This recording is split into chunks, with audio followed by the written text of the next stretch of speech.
त्रिवेणीगंज स्थित बुनियादी केंद्र जिसमें कोविड केयर सेंटर संचालित किया जा रहा है, वहां केंद्र के बाहर एक कोरोना मरीज की ऑक्सीजन और एम्बुलेंस के अभाव में सड़क पर ही मौत हो जाने के मामले में डीएम महेंद्र कुमार ने संज्ञान लिया है।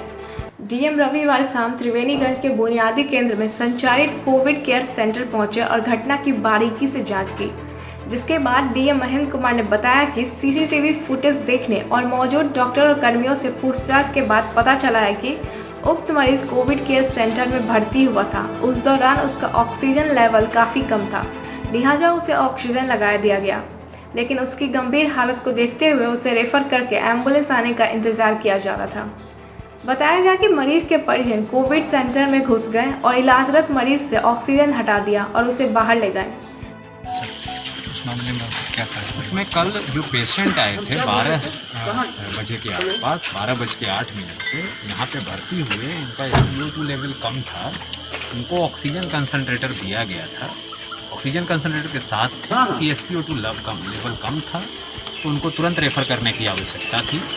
जो हम लोग के पास अपना एम्बुलेंस था, वो उसी समय एक और पेशेंट को रेफ़र किया गया था। यहाँ 24/7 एक एम्बुलेंस रखने का डायरेक्शन है। वो एम्बुलेंस ऑलरेडी सुपौल गया हुआ था एक पेशेंट को लेके। 2 बजे के बाद जब ड्यूटी चेंज हुई कंसर्न नर्स की, तो जो उनके बाद ड्यूटी पे आई हैं, उनका कहना है कि इनके परिजन वगैरह भी थे। 2-3 लोग, शुरू में एक लेडी थी और एक इनका बेटा था, उसके बाद कुछ और परिजन आए।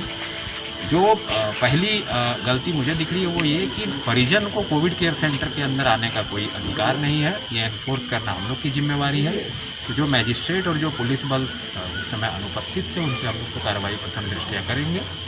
उसके बाद जब अंदर गए तो परिजन, डिस्पाइट कि उनका ऑक्सीजन लेवल कम था, ऑक्सीजन की कोई कमी नहीं है। जैसा मैं स्पष्ट तौर पे बता दूं, जिले में भी और इस कोविड केयर सेंटर में भी ऑक्सीजन पर्याप्त था, ऑक्सीजन कंसनट्रेटर पर्याप्त था। उनके परिजन उनको बिना एम्बुलेंस की उपलब्धता के ऑक्सीजन कंसनट्रेटर हटा के नीचे ले आए। 3:52 पे, जैसा कि सीसीटीवी फुटेज से देखा जा सकता है, वो वॉक करते हुए पेशेंट नीचे आए। तो पहली गलती ये थी कि ऑक्सीजन सपोर्ट उनको उस स्थिति में, जब उनका SpO2 लेवल कम है, तो हटाने की ज़रूरत नहीं थी। जो ड्यूटी पे नर्स थी, अभी उनसे बात हुई है, उनका ये कहना है कि जो नीचे आए तो अनस्टेबल हो रहे थे क्योंकि ऑक्सीजन लेवल कम था, तो दौड़ के पीछे से ऑक्सीजन सिलेंडर ला के तब लगाई है। ये बताया जाना कि उस समय वो डेड था, गलत है। उस समय उनकी सांस चल रही थी।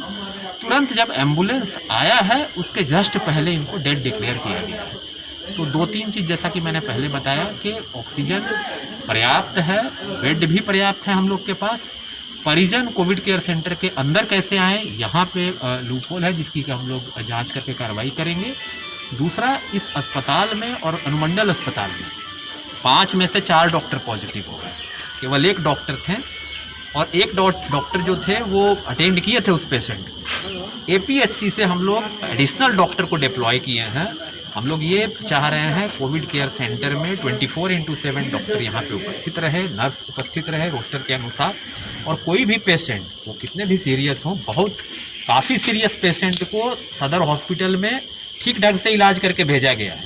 और कल वाली जो दुर्घटना हुई है, वो काफ़ी दुखद है। इसमें जो कंसर्न कर्मी हैं, उन पर कार्रवाई तो हम लोग करेंगे ही, बट हम लोग का ये प्रयास है कि आगे से भी जो लोग यहाँ आ रहे हैं, उनको अगर उनकी स्थिति SpO2 लेवल काफ़ी कम है, सीवियर कैटेगरी में है, तो तुरंत उनको यहाँ से रेफ़र किया जाए। ऐसा डायरेक्शन अभी दिया गया है इनको। अभी फ़िलहाल 2 पेशेंट भर्ती हैं, दोनों स्टेबल हैं, दोनों को ऑक्सीजन की सप्लाई दी जा रही है। और हमको विश्वास है कि आने वाले समय में आगे यहाँ पे जो चिकित्सा की जो ये है प्रक्रिया है, वो बेहतर होगी। और हम लोग इस पूरे मामले के प्रकरण में जांचोपरांत कार्रवाई करें। कल यहाँ मजिस्ट्रेट भी नहीं देखे गए थे। हाँ, मैंने बताया कि जो पूरी जिम्मेवारी होनी चाहिए मजिस्ट्रेट और पुलिस बल की, कि कोई परिजन अंदर नहीं जाए। नहीं तो परिजन के अंदर जाने से जो हमारे मेडिकल कर्मी हैं, चाहे वो नर्स हों, चाहे वो डॉक्टर हों, वो बेसिकली एक तो उनको काम करने में बाधा उत्पन्न होती है और प्लस वो ये भयभीत महसूस होती है। तो इसी लिए आवश्यक है कि वहाँ पे अंदर किन्हीं का प्रवेश नहीं हो। अभी डायरेक्शन दिया गया है जो यहाँ के स्थानीय पदाधिकारी हैं।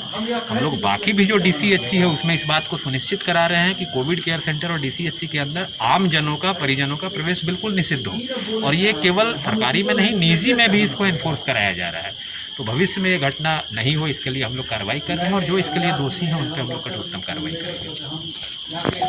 बताया जाता है कि मरीज की हालत सुधर रही थी क्योंकि मरीज खुद चलकर कोविड केयर से निकलकर बाहर गया था। कहा जाता है कि अस्पताल में सिर्फ एक सरकारी एम्बुलेंस है और उस समय किसी मरीज को लेकर एम्बुलेंस बाहर गया हुआ था, लिहाजा मरीज बाहर में परिसर के सड़क पर ही एम्बुलेंस का इंतजार कर रहे थे। इस बीच मरीज की हालत बिगड़ गई, जिसकी सूचना के बाद कोविड केयर में मौजूद कर्मी ऑक्सीजन सिलेंडर लाकर वहीं उसे लगा दिया। बताया गया है कि एम्बुलेंस जब तक आया उससे कुछ देर पहले ही मरीज की मौत हो गई। उन्होंने यह भी कहा कि ये कहना कि ऑक्सीजन उससे मरने के बाद लगाया गया है गलत है, क्योंकि जब उसे ऑक्सीजन लगाया गया था तब उसकी सांसें चल रही थी। साथ ही उन्होंने कहा कि कोई भी अन्य व्यक्ति कोविड केयर सेंटर के अंदर प्रवेश नहीं करेगा, तो ऐसे में मरीज के परिजन कैसे अंदर घुस गए, इसके लिए प्रतिनियुक्त मजिस्ट्रेट जिम्मेदार है। इसके अलावा इस मामले में जो भी दोषी हैं, जांचोपरांत उनके विरुद्ध समुचित कार्रवाई की जाएगी। डीएम ने इस मामले की जांच कर ली है और फिलहाल दोषियों के विरुद्ध कार्रवाई करने की बात कही है। लेकिन इस घटना ने कई सारे सवाल खड़े कर दिए हैं। जब मरीज को रेफर किया गया तो उन्हें एम्बुलेंस मुहैया कराने में इतनी देरी क्यों हुई? सरकारी एम्बुलेंस नहीं थी तो प्राइवेट का भी जुगाड़ किया जाना चाहिए था। क्यों और कैसे मरीज के परिजन कोविड केयर घुसकर मरीज को जबरन बाहर निकाल लिए? इसकी सूचना उच्च अधिकारी को क्यों नहीं दी गई? फिर जब मरीज की हालत बिगड़ी तो उन्हें बाहर में ऑक्सीजन लगाने के बाद अंदर कोविड केयर सेंटर में भर्ती क्यों नहीं किया गया?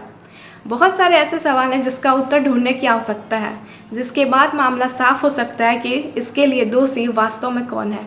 आंखें न्यूज़ 24 के लिए पटना से ब्यूरो रिपोर्ट।